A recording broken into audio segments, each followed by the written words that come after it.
Radio Claret América presenta Sediento de ti, la palabra, fuente de vida, con el sacerdote misionero claretiano Tony Díaz. Reflexiones diarias del Evangelio. Aquí iniciamos. Bienvenidos, hermanos, a nuestras reflexiones bíblicas de las lecturas del día. Hoy es martes de la 30ª semana del tiempo ordinario. Martes de la 30ª semana del tiempo ordinario. La primera lectura de hoy viene de la carta de San Pablo a los Romanos, capítulo 8, versículos 18 al 25. Hermanos, considero que los sufrimientos de esta vida no se pueden comparar con la gloria que un día se manifestará en nosotros, porque toda la creación espera con seguridad e impaciencia la revelación de esa gloria de los hijos e hijas de Dios. La creación está ahora sometida al desorden, no por su querer, sino por voluntad de aquel que la sometió, pero dándole al mismo tiempo esta esperanza que también ella misma va a ser liberada de la esclavitud de la corrupción, para compartir la gloriosa libertad de los hijos e hijas de Dios. Sabemos, en efecto, que la creación entera gime hasta el presente y sufre dolores de parto. No solo ella, sino también nosotros, los que poseemos las primicias del Espíritu. Gemimos interiormente anhelando que se realice plenamente nuestra condición de hijos e hijas de Dios, la redención de nuestro cuerpo. Porque ya es nuestra la salvación, pero su plenitud es todavía objeto de esperanza. Esperar lo que ya se posee no es tener esperanza, porque ¿cómo se puede esperar lo que ya se posee? En cambio, si esperamos algo que todavía no poseemos, tenemos que esperarlo con paciencia. Palabra de Dios. El salmo responsorial es el Salmo 125 y el responsorio es: grandes cosas ha hecho por nosotros, Señor.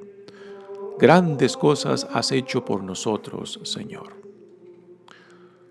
Cuando el Señor nos hizo volver del cautiverio, creíamos soñar.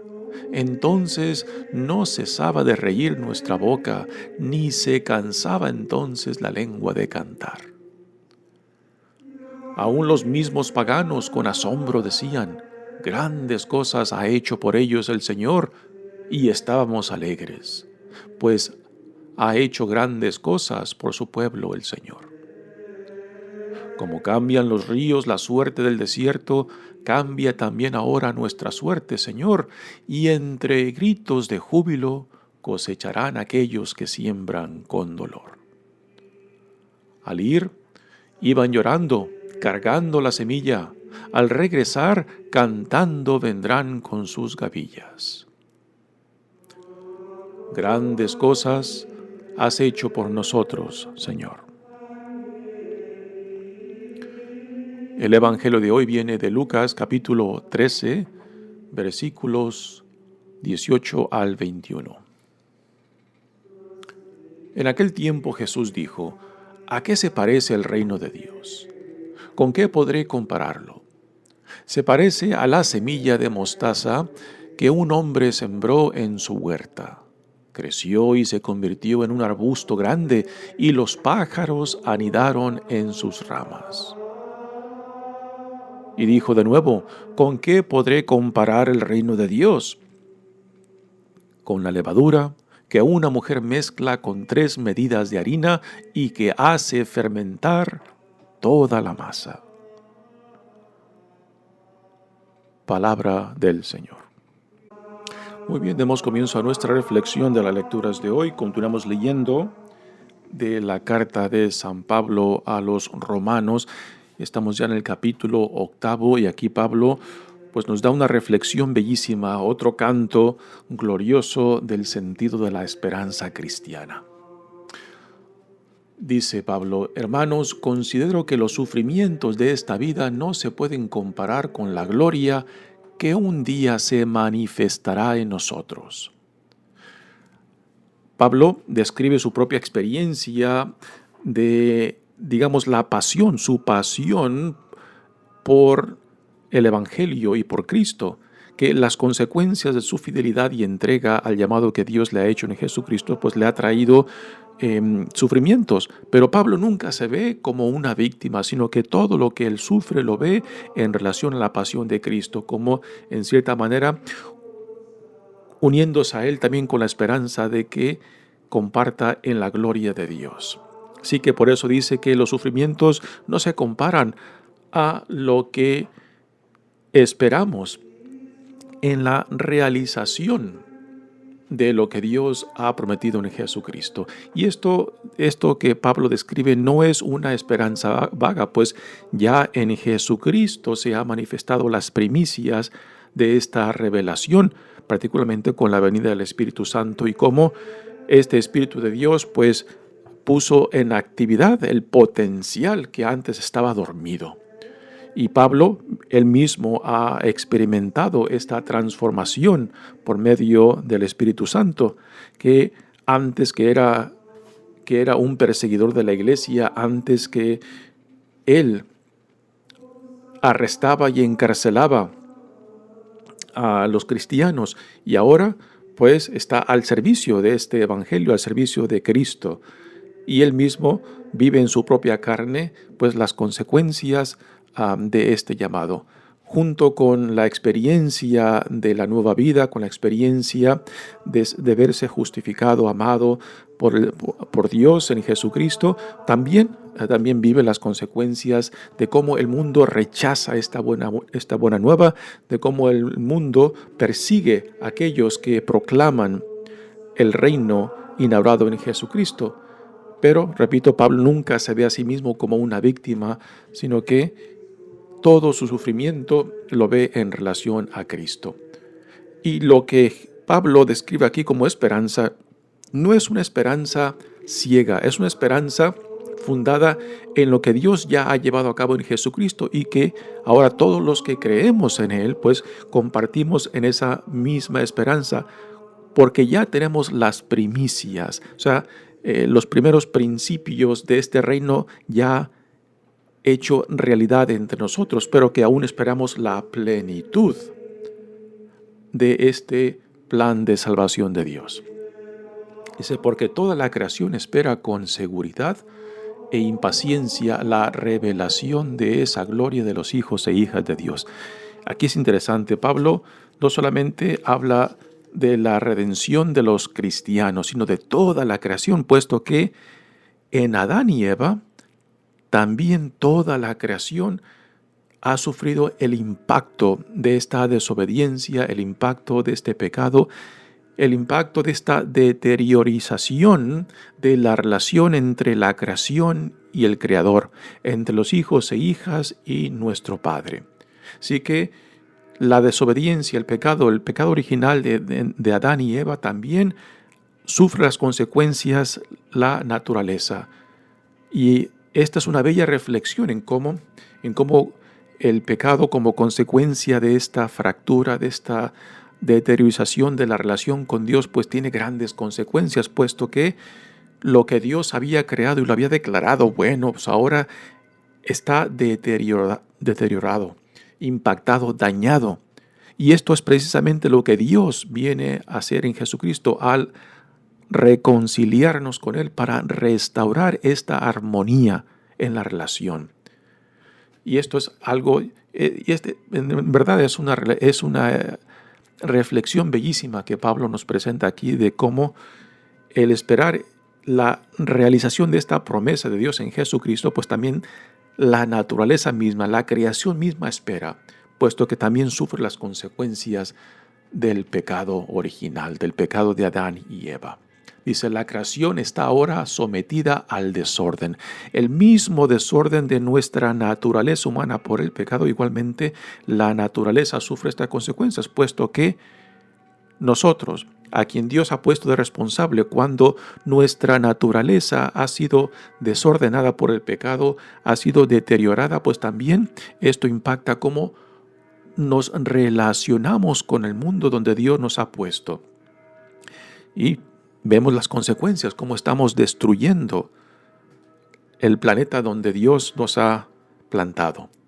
Y cómo cuando esta relación tanto con Dios, nuestro Creador y Salvador, como con la naturaleza, cuando esta relación ha sido dañada y está deteriorada, pues también mal usamos, abusamos y destruimos tanto cuanto Dios nos ha dado y ha creado, ¿no? Así que la naturaleza misma, la creación misma espera esta redención, porque en esta redención en Jesucristo, pues esperamos de que nuestra relación con Dios, con la creación, sea restaurada y la armonía regrese para poder coexistir, no abusando lo que Dios ha creado, sino protegiendo, coexistiendo en armonía.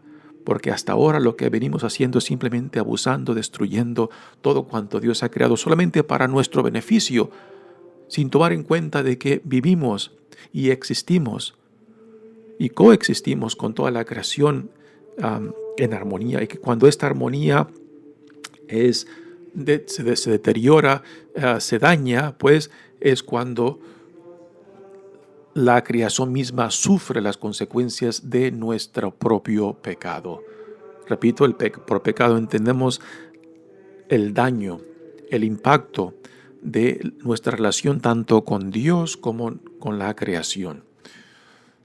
Continúa Pablo diciendo: la creación está ahora sometida al desorden, no por su querer, sino por voluntad de aquel que la sometió, pero dándole al mismo tiempo esta esperanza, que también ella misma va a ser liberada de la esclavitud de la corrupción, para compartir la gloriosa libertad de los hijos e hijas de Dios. ¿Qué meditación más impresionante que Pablo nos deja aquí? La creación misma espera ansiosamente su liberación, porque mientras nosotros no seamos reconciliados tanto con nuestro Creador y con la creación, pues entonces la creación misma sufre las consecuencias de nuestra propia deteriorización, las consecuencias de nuestro pecado, la consecuencia de la falta de armonía en nuestra relación con Dios, lo cual tiene grandes consecuencias en nuestra relación con la creación. Así que la creación misma espera y gime con dolores de parto, nos dirá Pablo, de que nosotros seamos restaurados, seamos sanados, seamos reconciliados, porque la creación misma depende de esta armonía. Es una imagen impresionante, porque aquí Pablo conecta a todo cuanto Dios ha creado, y todo cuanto Dios ha creado está íntimamente conectado, y que cuando hay una interrupción, cuando hay un impacto, un daño en estas relaciones de armonía dentro de la creación, pues las consecuencias son drásticas. Las consecuencias son inmensas. Repito, hoy en día estamos viendo las consecuencias, cómo estamos dañando el planeta donde Dios nos ha plantado, cómo estamos impactando el cambio de temperaturas, cómo estamos impactando el uso de lo que la tierra produce. Y no justamente porque todo lo que la tierra produce, pues no lo compartimos de una forma egalitaria, sino que son pocos los que mucho consumen, y la gran mayoría, pues, en el mundo aún sufre gran necesidad, hambre y sed. Hoy también el problema del agua, por ejemplo, la escasez del agua, ¿no? Y cómo los futuros conflictos en el mundo estarán basados en cómo compartimos este recurso del agua que hemos abusado por generaciones y generaciones, y que ahora pues la escasez del agua, estamos viendo que no hemos cuidado para el futuro de otras generaciones, cómo puedan estas generaciones tener este sustento que hoy en día cada vez más escaso está. Continúa Pablo diciendo: sabemos en efecto que la creación entera gime hasta el presente y sufre dolores de parto.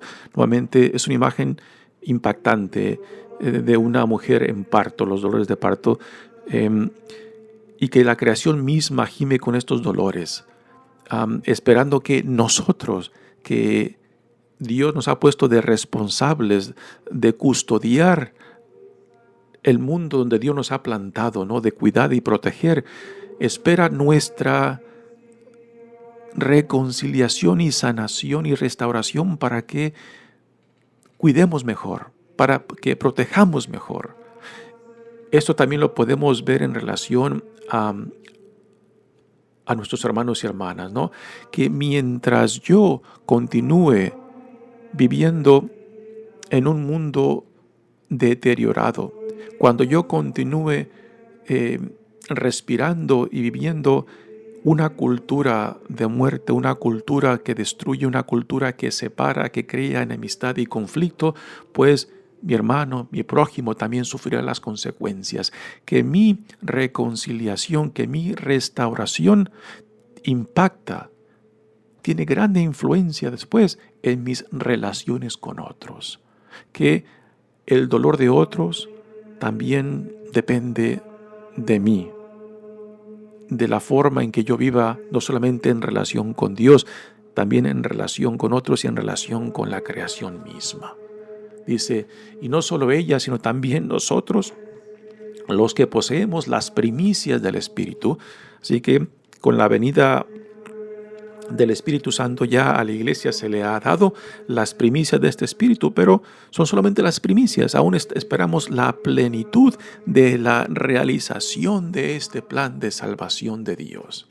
Gemimos interiormente anhelando que se realice plenamente nuestra condición de hijas e hijos de Dios, la redención de nuestro cuerpo. Y por nuestro cuerpo, Pablo no quiere decir que el cuerpo, lo material, es algo malo, no, sino que a causa del pecado que heredamos de Adán y Eva, pues el pecado, la ley del pecado se ha implantado en nuestro cuerpo, que lucha constantemente contra lo que el Espíritu, contra lo que Dios quiere llevar a cabo en nosotros.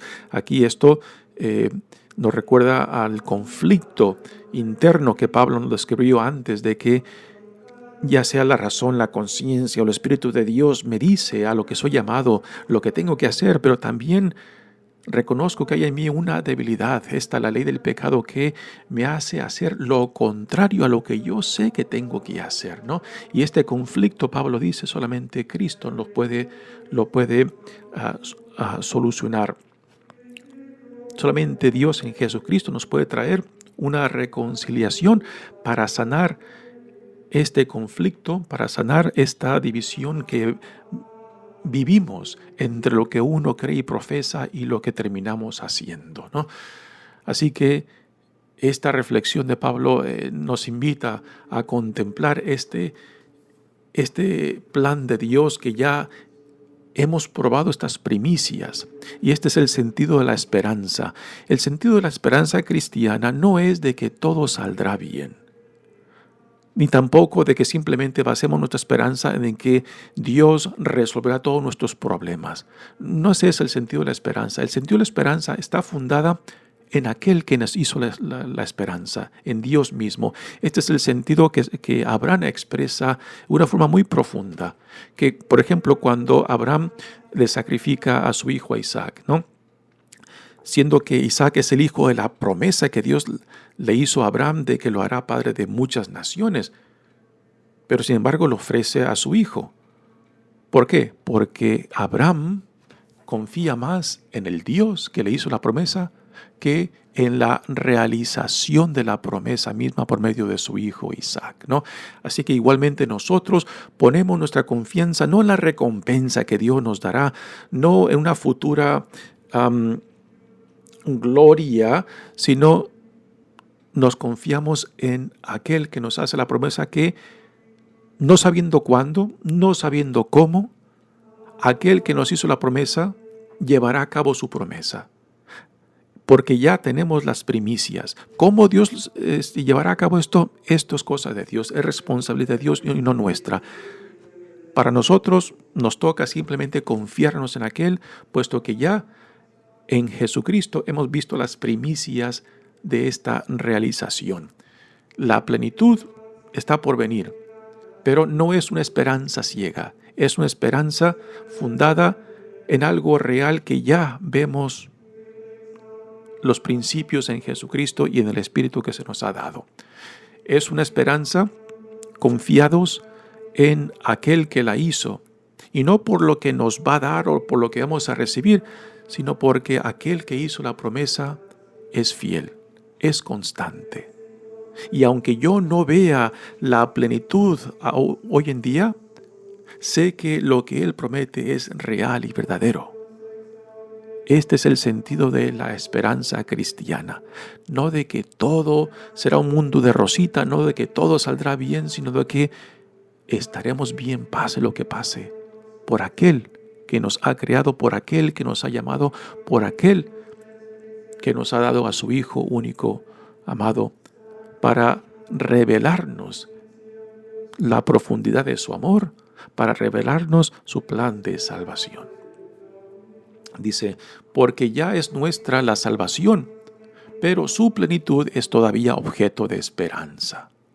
Esperar lo que ya se posee es tener esperanza, porque ¿cómo se puede esperar lo que ya se posee? En cambio, si esperamos algo que todavía no poseemos, tenemos que esperarlo con paciencia porque el cómo y cuándo, ese es rollo de Dios, es problema de Dios, no nuestro. Lo nuestro es de vivir con la esperanza de que se llevará a cabo, lo vea yo o no lo vea.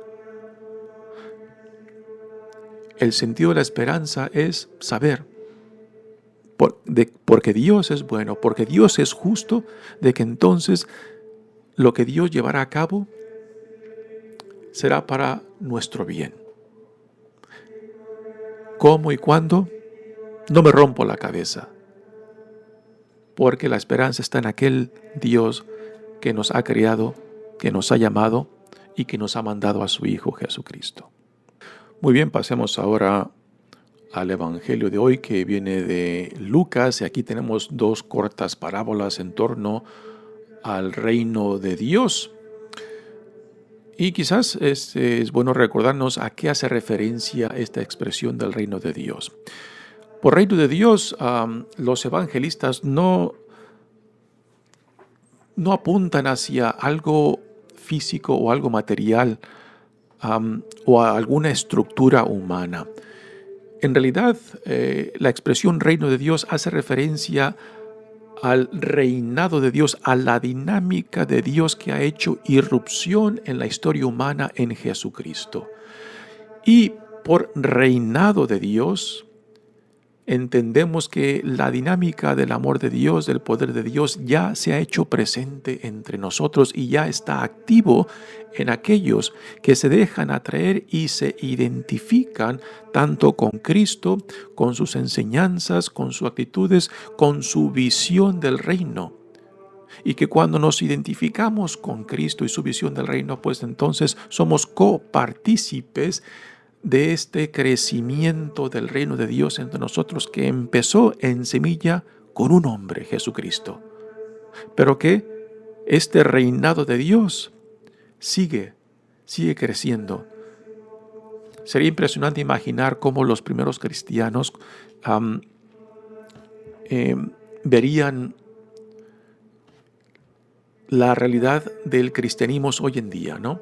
Que empezó con un grupo pequeñísimo del tiempo del Imperio Romano, y que ahora esta semilla pues ha crecido por todo el mundo y sigue creciendo, y que imaginar que empezó en un hombre, en un pequeño grupo de 12 discípulos de Jesús, y que ahora pues está esta semilla presente en todas las partes del mundo, y que aún hay mucho fruto que producir para este reino. Así que por reino de Dios entendemos esta dinámica de la presencia de Dios, del poder de Dios, manifestada en Jesucristo, y que por tanto, cuando nosotros nos hacemos parte de este reinado de Dios, entonces nos hacemos colaboradores con Cristo en el crecimiento de este reino. Y este es algo de lo que estas parábolas nos dicen, que aunque el reinado de Dios empieza en pequeñez, pues las consecuencias, cuando toma raíz este reino en nosotros y en aquellos que se dejan atraer por el reino, pues tiene grandes consecuencias de crecimiento. Así que son parábolas de pequeñeces con consecuencias inmensas.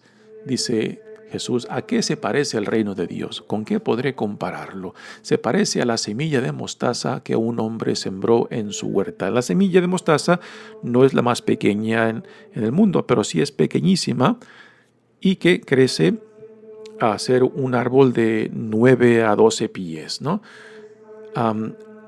Así que aquí Jesús en esta parábola está haciendo la comparación de cómo una semilla tan pequeña lleva dentro el potencial de crecimiento a tal punto que en este árbol pequeño, en este arbusto grande, pues tiene la capacidad de recibir a pájaros para que aniden entre este árbol, este arbusto.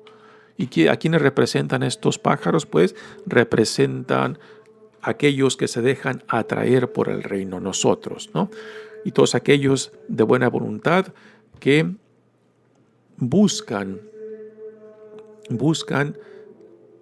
la hermandad y la solidaridad con toda la creación. Dice Jesús en esta parábola, creció y se convirtió en un arbusto grande y los pájaros anidaron en sus ramas. Así que esta parábola sencilla nos dice que el reino, aunque tiene principios pequeños, lleva por dentro un gran potencial de crecimiento que hoy en día lo estamos viviendo, considerando cómo empezó este reinado de Dios en un hombre, Jesucristo, en un pequeño grupo en torno a él, 12 discípulos. Y ahora vemos pues las consecuencias de este crecimiento. Ahora nos da Jesús otra parábola diciendo, y dijo de nuevo, ¿con qué podré comparar el reino de Dios? Con la levadura de una mujer que una mujer mezcla con 3 medidas de harina. 3 medidas de harina es una cantidad grande. Nos dicen los comentaristas que estas 3 medidas de harina sería suficiente como para 150 personas, ¿no? Y una pequeña cantidad de levadura tiene el potencial de fermentar esta gran cantidad de masa de harina, ¿no? Ahora, la levadura en la Escritura tiene también una connotación negativa, porque es algo que fermenta, pues es visto como una impureza. Por eso Jesús en varias partes de los evangelios utiliza la levadura como un ejemplo que corrompe en una forma negativa. Pero aquí está siendo utilizada la levadura en una forma positiva, de que así como la levadura siendo poca, cuando se mezcla con la masa, tiene la capacidad de fermentar una gran cantidad de masa.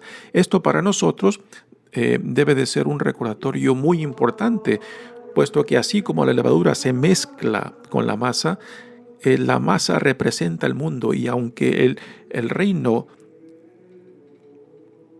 añadido a esta masa que representa el mundo después tiene la gran capacidad de fermentar, de impactar toda la masa. Para nosotros, ciudadanos de este reino, colaboradores con Cristo del reino, pues entonces somos llamados para estar también presente en el mundo, siendo instrumentos de Dios. No dejarnos consumir por el mundo, sino al ser instrumentos de Dios, pues ser luz para el mundo también, puesto que Jesús es la luz de Dios.